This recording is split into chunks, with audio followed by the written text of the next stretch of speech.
So let's go on to the royal wedding. And in order to get to the royal wedding, we have to talk to a man who knows about weddings.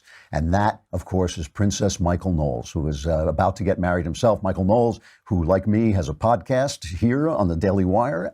Let us bring on the lovely and talented. There he is. There he is. You're looking lovely, my dear.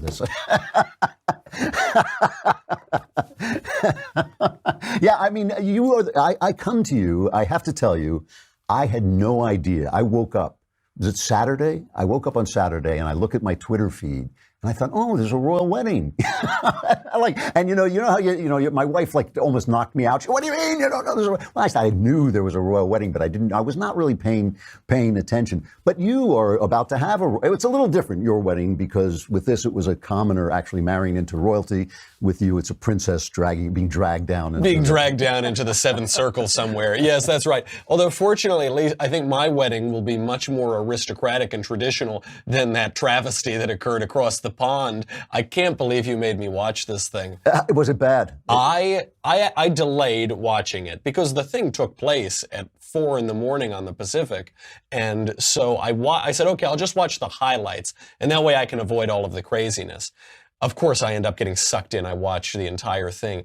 It was one train wreck after another. So really? Just to paint the picture for you, it opens up, you're at St. George Chapel, the British royal family, the monarchy, and what sort of hymns do you think are playing? Maybe, "Oh Jesus, we adore thee." Maybe, I don't know, some beautiful chanting or something. I vow to thee, my country. They have beautiful hymns in England. Yeah. They do. They are some of the most beautiful hymns. So, of course, they selected "Stand By Me" by Ben E. King. Oh yeah, that's a beauty. I think next time they're going to do "Under Pressure" by Queen and David Bowie. Just to really. It's like Jerusalem by William Blake and "Stand By Me." They're both up there. Yeah. I don't. Maybe there's a dubstep remix of William Blake's. Yeah. So that's how it begins. Then the recessional, or one of the songs after the ceremony, was "This Little Light of Mine," the Etta James version. You think people said, what? You don't like Ben E. King? You don't like Etta James? I said, I like all of these things. They have their time and place. I mean, this is taking place in Windsor Castle. It looks like an episode of Downton Abbey. I mean, Downton Abbey exploded to its highest level, and they're playing "This Little Light of Mine." Yeah. That's right. I mean, it really is that by the time we get to Prince Louis's wedding, it's going to be Justin Bieber. But this gets into the entire theme of what's going on here, which is the monarchy is modernizing. That's what they love. Yeah. That's why all of the media love this. So then I know you missed it. I'll give you the highlights. So Meghan Markle, lovely lass, walks down in a flowing white dress. Listen, these are modern eras. I don't begrudge Meghan Markle a thing, but she did walk down the aisle and pledge her undying eternal commitment to a man 7 years ago, and she was still married to that man 5 years ago. Oh man, you're really picky. So you're arguing she couldn't wear a white dress because she's not a virgin? Is that what you're? Well, at least listen, it's very uncommon to find a virgin around these days on either side of the pond. The white dress industry, would kill sales of white dresses would drop to zero. I think, yeah. But I think if you pledged your eternal love to a man 7 years ago, you were still married 5 years ago, perhaps that just punctures some of the fairy tale. But that's what the wedding was doing. Yeah. So then on the royal family website, this is what really got me, because I don't mean to attack Meghan Markle. She looks lovely. She looked very beautiful. The royal family website now has her website. It has her page up, and a quote from the new Duchess of Sussex, which was, "I am proud to be a feminist."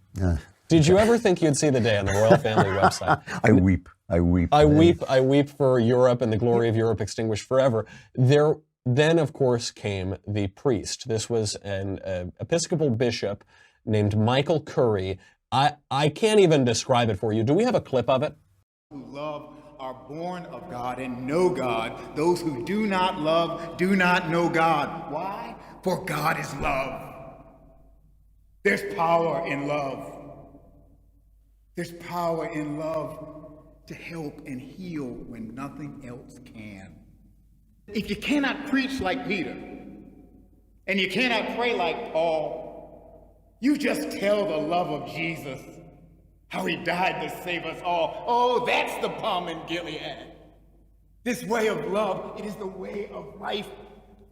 They got it. Imagine this tired old world when love is the way, when love is the way, unselfish, sacrificial, redemptive, when love is the way, then no child will go to bed hungry in this world ever again. You know, I saw this, and the Queen, the look on the Queen's face was like she had just woken up and said, "What is this man doing in my chapel? How did he get? Someone, guards, remove this man from my chapel right away." The Queen's face was one of the highlights of it, and even Prince Harry's. You see Prince Harry is sort of vaguely smiling. You know, I don't know. But by the way, I think that is what Jesus tells us in the Scripture, right? Is no child will go to bed hungry in the future. Or no, he says the poor will always be with us. All right. Well, we'll have to check it out. You know, this started, I lived in England for 7 years, as you know. I mean, I lived over there a long time. And while I was there, Princess Di died. And she was in that horrible car accident and all this. And I cannot tell you what it was like. I mean, the weeping in the streets, the flowers piled up outside the palaces. I mean, and you think of the British as a stiff upper lip gang, you know, you think of them as the guys who withhold their emotion. But suddenly there was this outpouring. And she really did a lot to bring, you know, I don't want to say to bring the monarchy down, but to bring it to people's princess she was. The people's princess, exactly. She popularized the monarchy. And I knew people then, older people, the British, who would say, you know, the problem was when the Queen gave a tour of Buckingham Palace on television. That's when she let them in, you know. And so they've seen this happening, and they're very uncomfortable with it. I mean, it really has changed. It has not only changed the face of the monarchy changing has changed the face of the people to a far more sentimental lot than they used to That's be. exactly right. And it's so sad to see the British become sentimental, because what is happening, what we're seeing here, especially from the time of Princess Diana, is the monarchy is modernizing. But people like the monarchy. They like the aristocracy. They like fairy tales. And when you modernize, you take away the entire purpose of the monarchy. You know, this is what I was going to say to you, because you're saying it was a travesty and all this stuff, but I was over our friend Jonathan Hayes' house, and his wife, Erica, was playing this on TV, and she was transported. Oh, yeah? I mean, she was transported. She loved it, yeah. Well, absolutely. Americans have always loved the royal wedding. I will say, the only thing I should say, because I'm being a little tongue-in-cheek on the travesty, you know, there are many more egregious ceremonies elsewhere, but there was a wonderful cellist, this guy, Sheku Kana Mason. He played Après un Rêve, he played Schubert's Ave Maria, and, you know, you don't say this was an amazing thing, except compared to Ben E. King, this guy was transcendent. This guy was descended from heaven. And, but you're absolutely right when you talk about Erica. Women love this stuff. They love this. They've always been obsessed, by the way. There are reports of Americans being obsessed with the royal wedding since Victoria got married. And I know there were something like 30 million Americans watched, even though it happened early in the morning. Airbnb reported 42,000 visitors to its places in London, a 1,400% increase in tourism in the surrounding towns. So yes, Americans love this thing. We've always gone crazy for the royal weddings, for William and Kate's, for Princess Diana's with Charles. Didn't last that long, but you know, they liked it when they got married. This was no exception. They love it. This was the deconstruction of a royal wedding, and it's the deconstruction of monarchy and aristocracy. Did you see that race hustler, Al Sharpton, said that this wedding mattered because it was the last breaths of white supremacy? I did see that. I didn't even know. My wife told me like 2 days ago that Meghan Markle was half black, and I was like, what? Really? Who knew, you know? It's true. You just look at her, because you're supposed to look at the monarchy and say, oh, this is a fairy tale. This is a princess. But these people just see it in these very modern, divisive terms.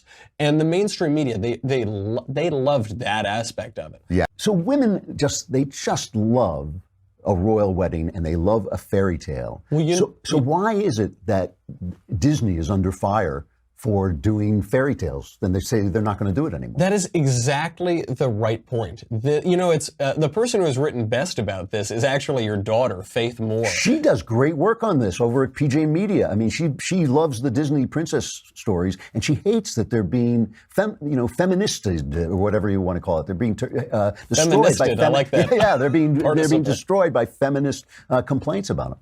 Absolutely right. She's seeing something in these Disney movies that is absolutely reflective of the society more broadly, which is these Disney movies now have gotten rid of Prince Charming because it's so infantilizing for the women. It's not empowered enough for the princess to want her Prince Charming. You see this in the recent Disney movies. The recent Disney movies don't have the traditional romantic love story. They don't have the princess longing for her prince. There are different kinds of love personified here. There's sisterly love, motherly love. That film Moana doesn't even have a love interest, doesn't even have a prince. And that looks like coming down the pike, they're not going to have that in the future. And we're seeing the same thing at Disney that we're seeing in the actual monarchy, which is, oh, we can't have those silly old traditions. We can't have those silly old, who wants that? Who wants that? Every woman on planet Earth, that's who wants that. Yeah, why don't women ever get angry? Maybe they do, I shouldn't say this. I mean, certainly they do on our side of the fence, but I mean, women should be upset that feminists are telling them not to be themselves. That's right. I mean, they're feminists are saying telling just you, become a sort of man. yeah, and also like, oh, you have this desire inside you. No, that's not the desire we want you to have. We don't want. You know, I always quote and remind people that Simone de Beauvoir, one of the founding feminists, said that being a homemaker should be outlawed, and she said because if women had that choice, they would make it. If too many women would make it. Which is to say that basically we should be in control of your desires and your yearnings and your, what you want out of your life instead of you being out of control. Why? I don't understand why Disney is listening to this. Isn't this going to cost them money? Well, you would think it would cost them money. And I will point out over time, there have been a few Disney releases in the last couple of years. The biggest box office is Beauty and the Beast, especially domestic box office, is Beauty and the Beast, a traditional love story. All of the other ones, Tangled, Moana, even Frozen, all of which did pretty well, but they couldn't really touch Beauty and the Beast.